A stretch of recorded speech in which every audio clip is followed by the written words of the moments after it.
Hello everybody, my name is Grace and today I'm going to read a new book.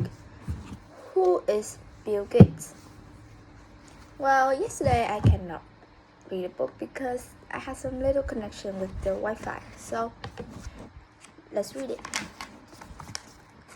Who is Bill Gates? In 1980, some businessmen arrived at a small company named Microsoft. They have to come to meet the president, a man named Bill Gates. Dressed in suits, white shirts and ties, and carrying briefcases, the man looked important. And they were. They were exclusives from IBM, International Business Machines. At that time, IBM was the largest maker of computers in the world. When a young guy showed up, the man asked him the way to Bill Gates' office. The guy led them there. A moment later, he took his seat behind the desk. He was Bill Gates, the head of Microsoft. At that time, Bill Gates was just 24 years old. He looked even younger. His mop of hair, hourglasses, freckles, and pullover sweater made him look like a teenager. But once Bill stopped talking, the IBM men were impressed. They could see that Bill knew computers inside and out. The computers that IBM made were huge. Some of them took up entire rooms. Big companies and government departments bought them. Very few people had personal computers. Small computers were just starting to be made. That's why IBM was visiting Microsoft. It was a young company that specialized in small computers. Before long, IBM made a deal with Bill Gates and Microsoft. He didn't know it then, but the deal with IBM would start a whole new era in the world of computers. It would also led Bill to becoming the richest man on earth. Chapter 1. Young Thinker.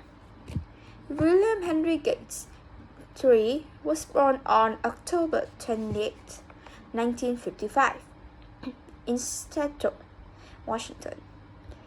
Because he was just the third Gates male to be named William Henry, the family nicknamed him Trey. Trey is a card player term for three. Everyone else called him Bill. Bill was a very active child. He would rock for hours on his rocking horse, back and forth, back and forth. Years later, in business meeting, Bill was known for rocking back and forth in his chair. He said it helped him think. Bill's parents were educated and well-to-do. William Gates Sr. was a very successful lawyer. Mary Gates was a school teacher. After her children were born, she cared for her kids and did a lot of volunteer work. Smart and outgoing, Mary often took Bill along with her on volunteer outings. The Gates were a warm and close family. Bill's sister Christy was 2 years older and his sister Libby was 9 years younger. On school nights, no TV was allowed. Instead, the Gates family talked, played games, and read books. Bill was a hungry reader. At the age 7, he decided to read the entire encyclopedia. He read his way through all the World Book. Anyone could see that young Bill was very smart. For Bill, thinking was an activity like drawing or reading.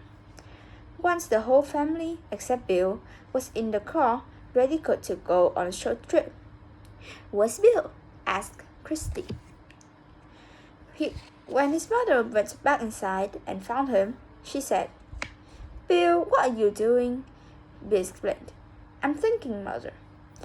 Bill always looked for ways to challenge himself.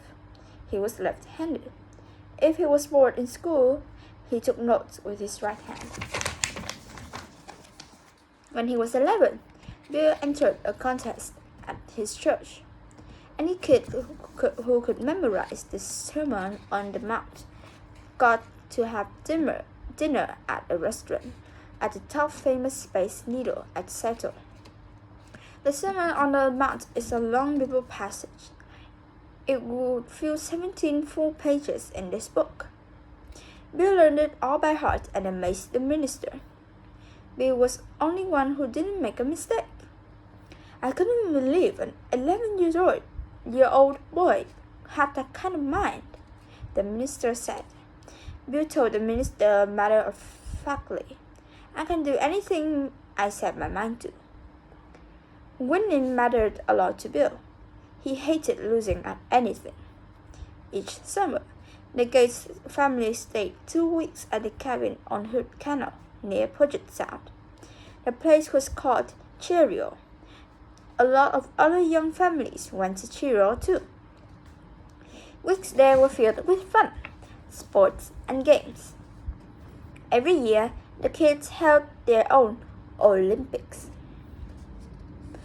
All the kids wanted Bill on the team, just because he was smart and used big words, but didn't mean he was good at sport.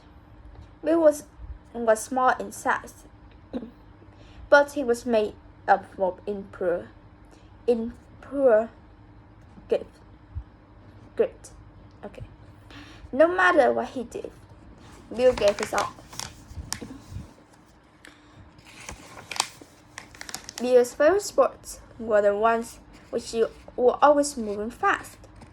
Bill loved to water ski, ice skate, swim, and ski downhill ski. In 6th grade, Bill seemed to lose interest in school. Bill Sir and Mary thought that their son needed change, so they sent him to a private school named Lakeside at the beginning of 7th grade. It turned out it would be a great decision. The school pointed Bill's life in a new direction. So that's all of chapter 1, and I will see you in chapter 2. Bye!